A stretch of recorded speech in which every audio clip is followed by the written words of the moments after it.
Tasavvur qiling, sizni 24 ga ishlaydigan, hech qachon charchamaydigan, har doim xatolaringizni tuzatadigan va eng asosiysi bepul repetitoringiz bor. Fantastika kabi eshitilyaptimi?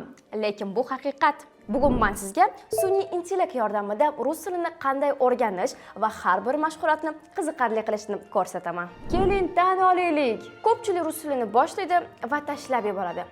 Nega? Zerikarli darslar, grammatik qoidalari tushunarsiz, birga gaplashgani odam yo'q va xato qilishdan qo'rqish. Mana shu joyda ko'plar to'xtab qoladi. Lekin hozir zamon boshqa. Endi bu muammolar haqida o'ylamasak ham bo'ladi. Bugun bizda shunaqangi imkoniyatlar borki, AI sizning shaxsiy repetitoringiz bo'la oladi. U charchamaydi, asabiylashmaydi, xatolaringizni yashirmaydi va eng asosiysi sizga moslashadi. Xullas, sizning foydali o'rtog'ingizga aylanadi. Bugun men sizga ikkita eng kuchli AI vositasini ko'rsataman. Birinchisi bu ChatGPT, ikkinchisi esa Alisa. Bularning farqi nimada? Qaysi biri nimada yaxshiroq? Keling, bu haqida hozir bilib olamiz. ChatGPT bu shunchaki tarjimon emas. U xatolaringizni ko'rsatadi, nima uchun xato qilganingizni tushuntiradi, to'g'ri variantini beradi va siz bilan dialog qiladi. Mana shu joyda ko'plar xato qiladi. Mana shuni tarjima qilib ber deb yozadi. Natija yo'q, o'zgarish yo'q.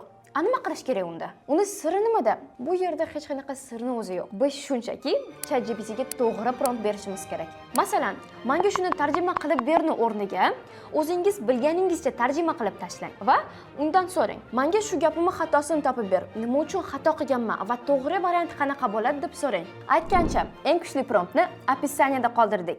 Lekin shoshilmang. Oldinda bundan qiziqarli narsa bor. Hozir sizga real misol ko'rsataman.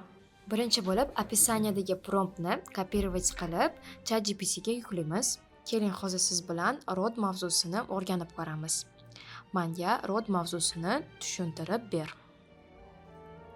Ana endi bu yerda kichik mashqini ataylab xato qilib bajarib ko'ramiz.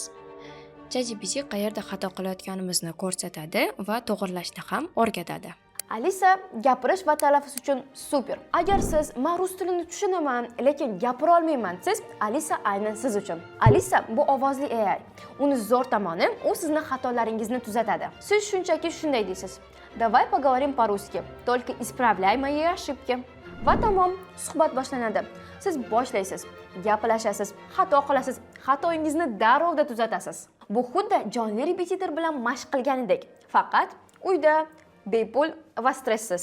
Qanday qilib eng yaxshi natija olish mumkin? AI bor, lekin tizim bo'lmasa, buni foydasi kam. Mana siz uchun oddiy, lekin kuchli tizim. Vaziyat tanlang. Kafe, do'kon yoki ko'chada kimdir bilan tanishib qoldingiz. AI esa sizning suhbatdoshingiz bo'lsin. Aniq maqsad qo'ying. Siz sun'iy intellekt bilan faqatgina vaqtingiz bo'lganida emas, balkim har kuni shug'ullaning. Maqsad bo'lsa, unga qarab intilasiz. Bugun biz bildikki, rus tili o'rganish qiyin emas. Shunchaki to'g'ri vosita va to'g'ri yondashish kerak. Sizda hozir ikkita yordamchi bor. ChatGPT yozish va grammatika uchun, Alisa gapirish va talaffuz uchun. Ular 24 ga ishlaydi va sizga moslashadi. Lekin agar siz qisqa vaqt ichida rus tilini o'rganmoqchi bo'lsangiz, Prepuz platformasi aynan siz uchun. Prepuzda atigi 3 oyda rus tilini individual mentorlar bilan o'rganishingiz mumkin. Batafsil ma'lumot olish uchun opisaniyada maxsus havola qoldirdik. Aytgancha, ChatGPT uchun eng kuchli promptni opisaniyada qoldirdik. Agar bu video siz uchun foydali bo'lgan bo'lsa, like bosing, kommentariy yozing va bizga obuna bo'ling. Oldinda bundan-da foydali videolar bor. Ko'rishguncha.